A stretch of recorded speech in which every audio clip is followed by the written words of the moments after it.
Hey, well, today I'm angry because we seem to have lost the ability to communicate with each other. Communication these days often consists of one person standing 2 inches from another person's face and screaming the same mindless slogan over and over again.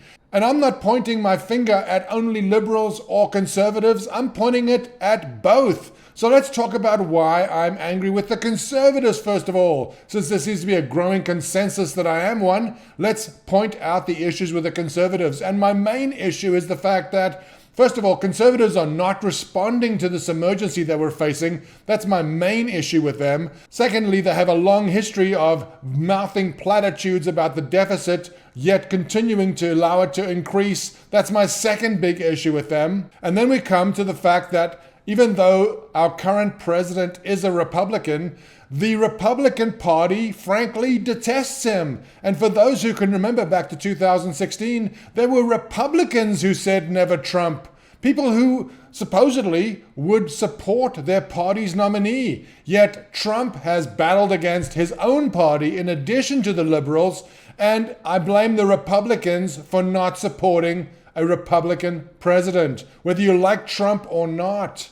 The fact is, everything has turned into name-calling. People shout slogans. People talk about amorphous concepts like white privilege. If you're a coal miner living in Kentucky compared to a black person who grew up in New York City, what white privilege does the coal miner in Kentucky have? I mean, my God, yet these thoughts cannot even be voiced today. Families have such widely differing opinions that they can't even talk about these issues. You can't even say at a dinner table within a family whether all lives matter should be allowed to be said or whether only Black Lives Matter should be said. These are fighting words these days. I mean, my God, how innocuous are these phrases?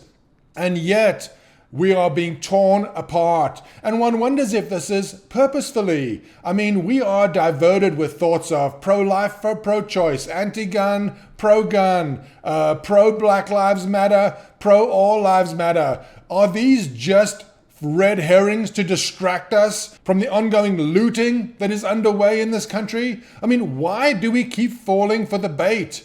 Liberals, what about the fact that your group is not just peacefully protesting, but actually looting and committing violence? Do you have anything to say about that?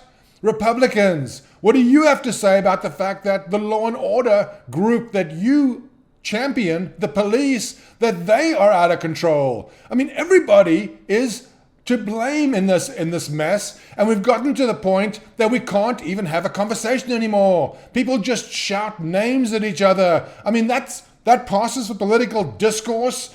I mean, you will know when somebody has no argument when they start insulting people personally. You may hate Donald Trump. You may hate Maxine Waters. I happen to think both points of view are very valid, but these are elected officials, and you should give some weight to what they say, no matter how lunatic they are. I mean, there are groups that think that Maxine Waters is completely unhinged, and there are similarly groups that think the same thing about Donald Trump. Why have we lost the ability to converse with each other?